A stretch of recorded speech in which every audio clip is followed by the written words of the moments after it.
Ito na yung mga nabili natin sa Chemist Warehouse and sa Cotton On. Meron din ako nabili for the kids. And ito guys. Isa sa pinakamahal kong nabili for Ate Kaylee. Request niya talaga to sa akin. Anyway, nabilhan ko rin pala dun sa Westfield ng niacinamide ang aking mga BFF kasi super mura lang to dito.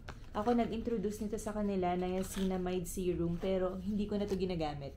So, ito yung favorite ni Ate Kaylee. Ginagamit niya to ngayon. Very natural daw kasi yung dating niya.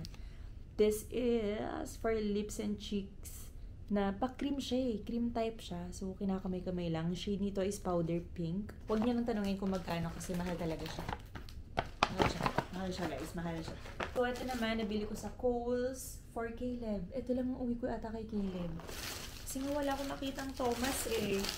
Tapos ito for Papa and Eloy and perfume. Bango yun. Then nakabili rin ako sa Nude by Nature ng mineral powder foundation. And ano bang shade yun? Ayan, light. And yung finishing powder. Maganda. Maganda yan guys. Nude by Nature is #1 makeup daw in Australia. Ewan ko. So ito naman, lipstick dalawa. Ito yung pwedeng gamitin sa work. Coral and Nude. Yan yung shade niya. Ito lang nabili kong chocolate ngayon kasi dami pang chocolate sa bahay. So, ito, tatry ko lang yung Cadbury. Masarap kasi yung Cadbury dito. Okay, next plastic.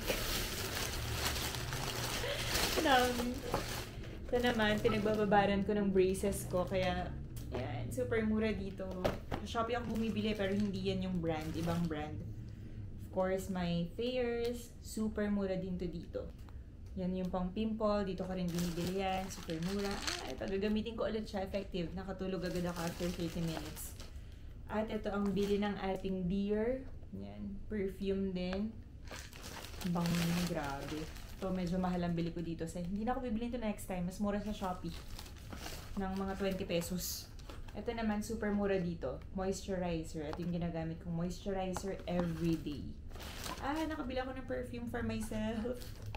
Yan lang nabili ko siya kayo makeup para sa sarili ko. Contour brush na Ate Kaylee. Kay Ate Kaylee ulit. Cetaphil na oily skin cleanser. Ito pa pala for me. Vitamin C. Malubat yung camera, bilisan natin. Ito guys, nabili ko for $5. Tsaka yung white na gamit ko. Nasaan yung white? $5 lang sa Cotton On. Ang ganda diba for phone? Or for wallet. Leather siya. Tapos, dami pala akong nabili para sa sarili ko. Kala ko wala. Leggings. Yan. From Cotton On din. Yan. Pang workout. Tapos ito. $5 lang ata bili ko dyan. Sa leggings, $20. Ito, $5 tong. One is for Sydney. Nakitan kasi ako yun. Ang cute ng color niya. Dress for Sydney. Elogia. Ito nga. Ang dami naman kay Elogia. Kay Caleb, wala.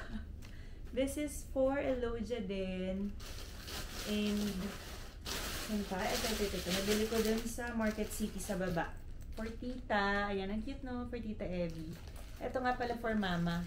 Papiliin ko siya dyan kung black or white. Pero parang feeling ko black yung pipiliin niya. Ito rin for Mama. Ayan, mahilig yun sa mga bag na ganyan na malili. Ito yung nagiging bag na malaki. Ayan, parang souvenir item na rin siya. And last na ba to guys? Parang last na siya. Yan, mirror. Tag-isa kami ni Ate Kaylee. Ganda kasi siya. Dapat ako lang bibili, kaya lang baka pag nakita ni ate ay magpabili rin siya. Yun lang naman ang haul natin for our Sydney layover sa ngayon. Dami ko nabili. Sobrang dami. Ang dami! So, yun lang guys for my Sydney layover. Thank you so much for watching. Follow, like, and share. Goodbye. Paalam. Babu!